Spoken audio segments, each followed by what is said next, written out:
Hey guys, welcome back to the Cheeseboy channel. It is Challenger deck week. They just came out, and yesterday we did the aggro versus Azorius, and then so today we're doing Green Stompy versus Dimir Rogues.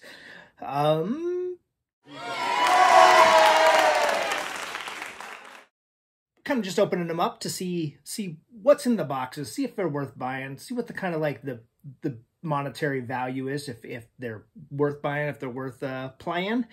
So let's take a look. And here we go. We'll start off with with Green Stompy, Mono Green Stompy. This is a deck that I would like. Generally, like a Mono Green Stompy is definitely something that I would enjoy playing.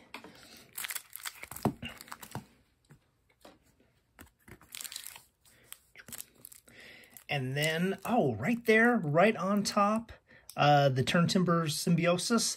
That is gonna be our winner chicken dinner. If I think that's a $6 to $8 card right there.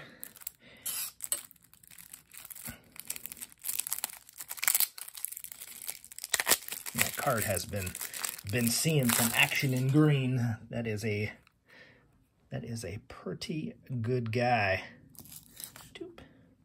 So we got two of them. So two of those guys. Yeah. You know, Mono Green Stompy, you're just kind of ramping and then putting out the your beats. So we've got the elephant here. Oh, and we got a Garruk Unleashed. Very cool. That's our mythic.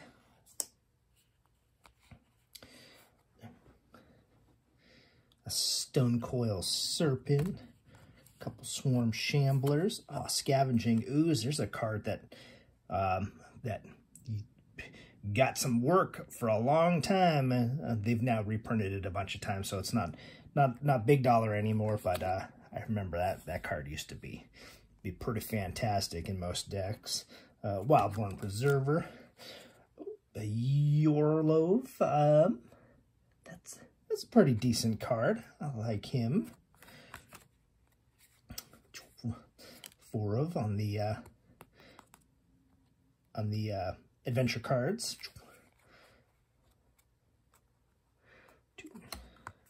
Boop. Primal Might. There we go. That's a pretty good pump up. No special lands in this one. Being mono green, you're pretty much just green and go. Wildwood Tracker, a Seer Farvin, Thrashing Brontodon. That is a pretty good card. And there's your enchantment artifact control against. Ram Through, Snakeskin Veil. That.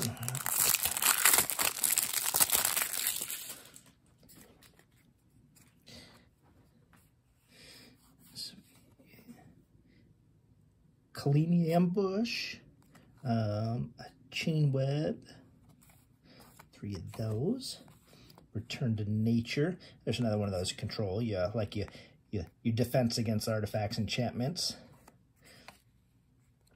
A Pump there, Snakeskin Veil, Thrashing Brontodon in the sideboard. Ocom Adversary, Run Afoul, and then your tokens. That looks pretty strong. Green Stompy, you're pretty much you're throwing your biggest green beats in there, and then trying to get them out, and then pumping them up. So they looks pretty well made together. That's kind of your best of your best right there.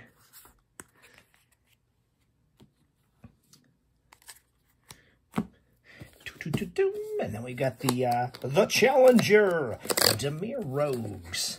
Sneak it. Did the other box say something? Become the Beast.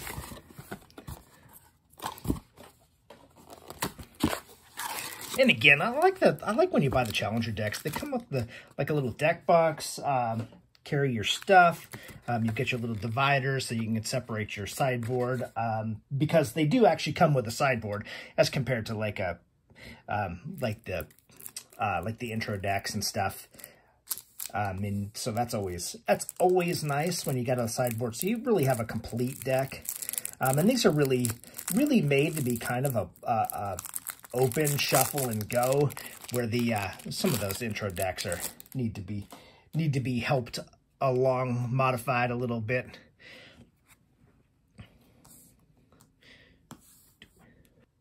So here we go. Here we go with the Dimir Rogues. We got the Black Bloom Rogue, a Milk of Rebirth, a Rankle. That's probably going to be our big money one of on that one, but that's a good card. That's probably a $15 card. It's a decent value. Thieves Guild Enforcer, 4 of on that. A Vantress Gargoyle, 3 of on that. A Nighthawk Scavenger, that's a good card. I like that card quite a bit.